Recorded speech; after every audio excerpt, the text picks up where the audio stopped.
నమో నారాయణాయ. వారాహి అమ్మకు నమస్కారం చేసుకుంటూ అమ్మవారి దయ ఆమె చల్లని చూపులు మనందరిపై ఉండాలి అని చెప్పి మనస్ఫూర్తిగా కోరుకుంటూ ఈ రోజుటి వీడియో స్టార్ట్ చేస్తున్నాను ఫ్రెండ్స్. ఇక ఈరోజు వీడియోలో మనం చూడబోయేది ఏంటి అంటే అమ్మవారి వాగ్దానం. అమ్మవారి వాగ్దానంగా ఈరోజు అమ్మ మనతో చెప్పబోయే మాట ఏంటి అంటే, బిడ్డ నువ్వు నేను చెప్పే ఈ వాగ్దానం వినేంత వరకు నీ గుమ్మం ముందే వేచి ఉంటానమ్మా. నువ్వు ఎప్పుడైతే ఈ వాగ్దానం వింటావో అప్పటి వరకు కూడా నీ గుమ్మం పొందు నీ కోసమే ఎదురు చూస్తూ ఉంటాను, నీ కోసం వేచి ఉన్నాను. నువ్వు నన్ను కాదు కూడదు అని చెప్పి నిర్లక్ష్యం చేసి నా మనసుని బాధ పెట్టకు, నన్ను అవమానపరచకమ్మా. ఏమాత్రం నీకు నా మీద, ఈ తల్లి మీద అభిమానం ఉన్నా, నమ్మకం ఉన్నా, భక్తి ఉన్నా సరే ఈరోజు నా మనసును బాధ పెట్టకు. నా మనసుని నువ్వు గాయపరిచావు అంటే నేను చాలా చాలా బాధపడతాను. ఎందుకంటే ఇది నీ కోసం నేను తెచ్చినటువంటి శుభవార్త. ఈ శుభవార్త నువ్వు చూసే వరకు కూడా నీ గుమ్మం దగ్గర నుంచి నేను వెనక్కి తిరిగి వెళ్ళను. ఈరోజు నాకు అవమానం జరగకుండా నువ్వే చూడాలి బిడ్డ. ఎందుకంటే నువ్వు నా శక్తితో, నా అంశతో పుట్టిన దానివి. నా హృదయానికి దగ్గరగా ఉన్నటువంటి నా బిడ్డవి నువ్వు. నువ్వు ఆ విషయం గుర్తించలేకపోతున్నావు.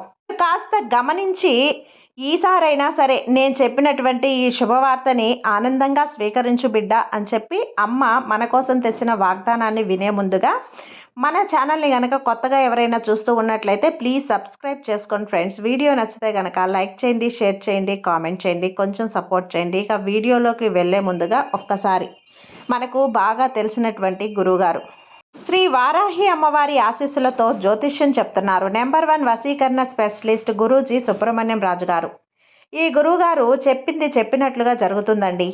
ఈ గురువుగారిని కాంటాక్ట్ అవ్వాలి అంటే 7075662225 ఈ నెంబర్కి ఫోన్ చేయండి. భార్యాభర్తల మధ్య ఎలాంటి గొడవలున్నా, విదేశీ ప్రయాణం ఆలస్యం అవుతూ ఉన్నా, ప్రేమ, పెళ్లి, సంతానం లేకపోవటం, కోర్టు సమస్యలు, గృహము మరియు కుటుంబ సమస్యలు, ధనం నిలకడగా లేకపోవటం, నమ్మిన వ్యక్తి మోసం చేయటం, స్త్రీలకు పురుషులకు సంబంధించిన గుప్త సమస్యలు ఎటువంటివైనా సరే రోజుల్లో పరిష్కారం చేస్తారు.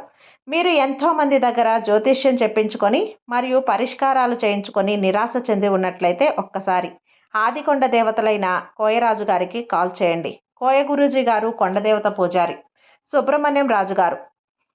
Contact number 7075662225. మా జీవితంలో కూడా ఎన్నో మార్పులు జరిగాయండి, కాబట్టి నమ్మకంగా చెప్తున్నాను. ఇక వీడియోలోకి వచ్చేస్తే, బిడ్డ ఈ అమ్మని నువ్వు అర్థం చేసుకోలేకపోతున్నావు. నన్నే నువ్వు ఎన్నో మాటలతో నిందిస్తున్నావు. కోపం వచ్చినప్పుడల్లా నన్ను ఎంతగానో బాధ పెడుతున్నావమ్మా నీ మాటలతో. అందుకే ఈరోజు పని కట్టుకొని వచ్చాను. నీతో మాట్లాడే తీరాలి. నిన్ను సమాధానపరచడానికే వచ్చాను. ఈరోజు 600 సరే నిన్ను వదిలి వెళ్ళేదే లేదు. ఖచ్చితంగా నీతో మాట్లాడే వెళ్తానమ్మా. అంతవరకు కూడా నీ గుమ్మం దగ్గర వదిలి ఎక్కడికి వెళ్ళను. నీతో మాట్లాడిన తర్వాతే నీ గుమ్మాన్ని వదిలి వెళ్తాను. నువ్వు ఎంతసేపటికి వస్తావో రా, అప్పుడే నీతో మాట్లాడతాను. నీ సమయాన్ని నువ్వు ఖాళీ చేసుకొని మరీ రామ్మా. ఈ అమ్మ నీ కోసం ఎదురు చూస్తూ ఉంది. కాపు కాచుకొని మరీ ఉన్నాను. నాతో మాట్లాడేంత వరకు కూడా నేను ఎక్కడికి పోను. నేను ఎక్కడికైనా పచ్చి మంచినీళ్ళు కూడా ముట్టనమ్మా. నువ్వు పెట్టే నైవేద్యం కూడా నేను ఆరగించలేను. ఎందుకంటే నేను ఖచ్చితంగా నీతో మాట్లాడి నీకు ఒక మంచి శుభవార్తని అందించేంత వరకు కూడా నా మనసు అనేది చాలా ఆందోళనగా ఉంటుంది. నా బిడ్డకి ఎప్పుడూ కూడా నేను మంచి చేయాలనే కదా కోరుకుంటాను. నువ్వు అనుకున్నట్లే కానివ్వు బిడ్డ. నీ తల్లిని నువ్వు బాధ పెట్టకూడదు అంటే ఇప్పుడే ఈ క్షణమే విను, లేకపోతే నువ్వు బాధపడతావు తల్లి. ఆ తర్వాత నువ్వు ఎంత పిలిచినా కూడా ఈ అమ్మ నీ కంటికి కనిపించదు. నువ్వు నా వాగ్దానాన్ని వినేంత వరకు కూడా నీ ద్వారం దగ్గర నుంచి, అంటే నీ గడప దగ్గర నుంచి నేను వెళ్ళేదే లేదు. నాకు అవమానం జరగకుండా నువ్వు చూస్తూ ఉండాలమ్మా. ఎందుకంటే నువ్వు నా అంశతో పుట్టిన దానివి కదా.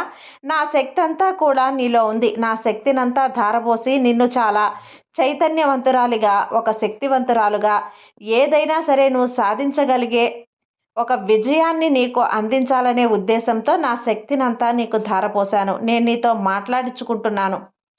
ఈ క్షణంలో నీ దగ్గరే కూర్చొనున్నా, నీ పక్కనే కూర్చొనున్నాను. నీ మనసులోని సంకల్పాలు, నువ్వు సంకల్పించుకున్నటువంటి జరగకపోయినటువంటి వికల్పాలు, బాధలు, కష్టాలు, కన్నీళ్ళు, సుఖాలు, దుఃఖాలు అన్నీ నేను చూస్తూనే ఉన్నాను. కానీ నువ్వు అనుకుంటూ ఉన్నావు నేను ఒంటరిగా ఉన్నాను అని.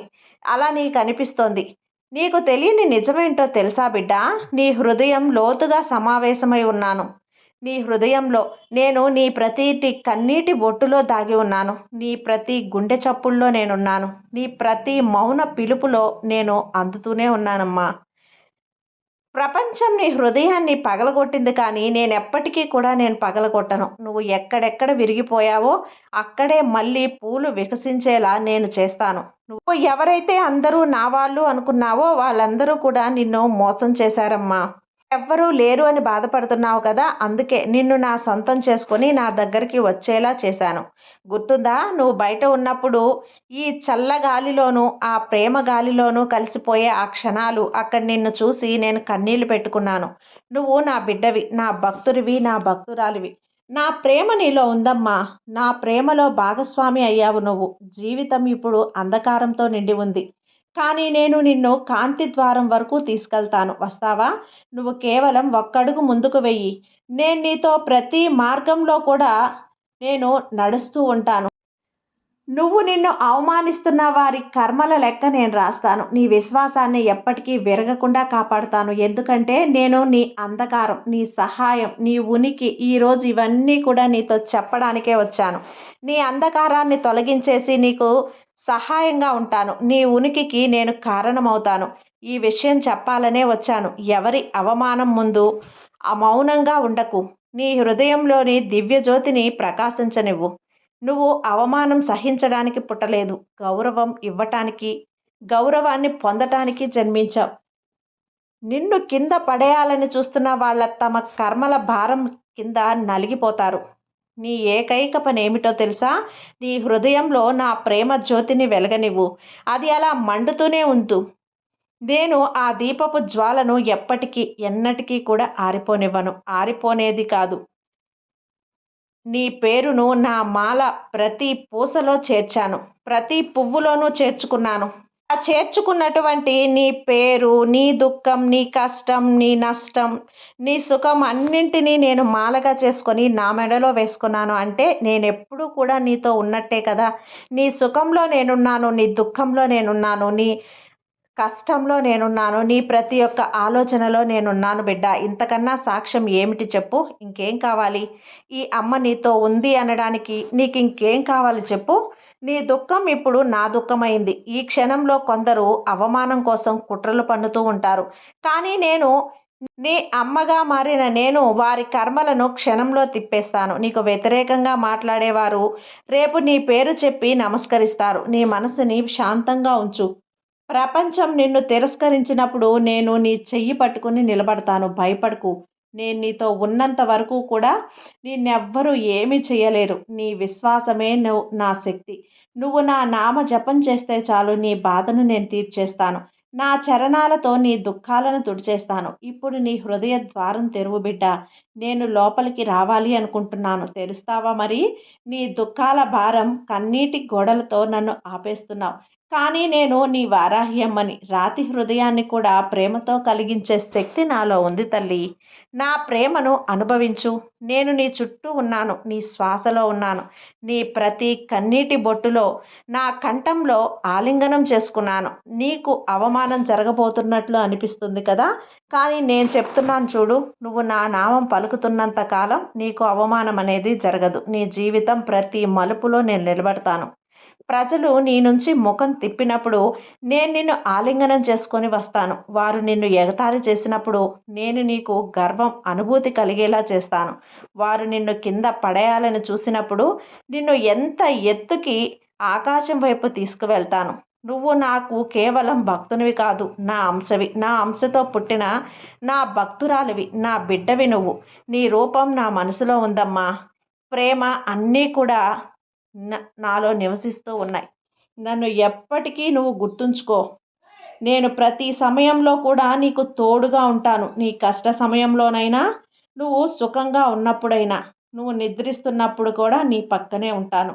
ఇక ఎప్పటికీ కూడా ఈ వారాహ్యమ్మ నీతో ఉంది అనే ధైర్యంతో ఉన్నంత వరకు కూడా ఏ కష్టము నిన్ను తాకలేదమ్మా. కాబట్టి అమ్మ మీద పూర్తి విశ్వాసంతో ఉండు బిడ్డ. సర్వే జన సుఖినో భవంతు. జై వారాహి అమ్మ.